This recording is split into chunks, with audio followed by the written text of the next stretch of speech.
Hey guys welcome back. আপনারা দেখছেন actress blog Indrani ধর। হ্যাঁ, আজকে সানডে স্পেশাল রেসিপিতে বানিয়ে নিয়েছি আমি এই কটা জিনিস। তো চলুন রেসিপিতে যাওয়া যাক। বাজার থেকে আমি নিয়ে চলে এসেছিলাম লইট্টা মাছ। তো আজকে করব আমি বেগুন দিয়ে লইট্টা মাছের ভর্তা আর শিঙি মাগুর মাছ।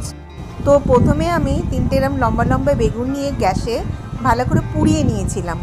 আর তারপর আমি একটা টমেটোকেও এইভাবে গ্যাসের মধ্যে বসিয়ে পুড়িয়ে নিয়েছিলাম। তারপর বেগুনগুলোর আর টমেটোটার এভাবে খোসা ছাড়িয়ে এটাকে কাঁচা সরষের তেল, একটু লবণ আর কাঁচা লঙ্কা দিয়ে ভালো করে এভাবে হাতে মেখে নিয়েছিলাম।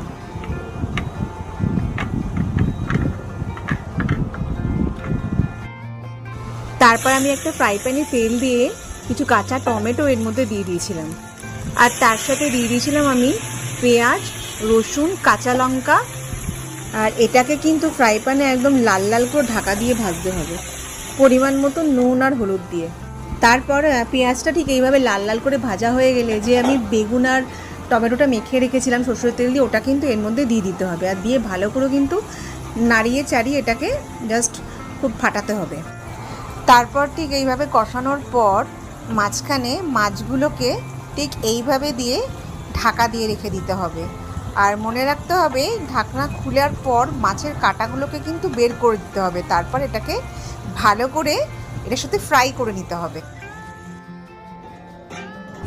তো আমার রেসিপি রেডি হয়ে গেছে। এটা হচ্ছে লইট্টা মাছের বেগুন দিয়ে ভর্তা। এটা কিন্তু গরম ভাতে খেতে দারুণ লাগে।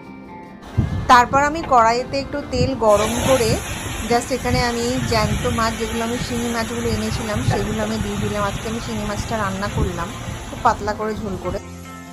তারপর আমি কাঁচা কলা, আলু, পেঁপে, কাঁচা লঙ্কা, আদা রসুন বাটা দিয়ে কড়াই কষিয়ে নিয়ে এর মধ্যে জল দিয়ে, জলগুলো যখন ফুটবে পরিমাণ মতো নুন হলুদ দিয়ে তারপরে মাছগুলোকে আমি দিয়ে এইভাবে পাতলা করে জল দিয়ে ফুটিয়ে নিয়েছিলাম। সো গরম গরম পরিবেশন করলাম আজকের রেসিপি। কেমন লাগলো একটু লাইক কমেন্ট করে অবশ্যই জানাবেন।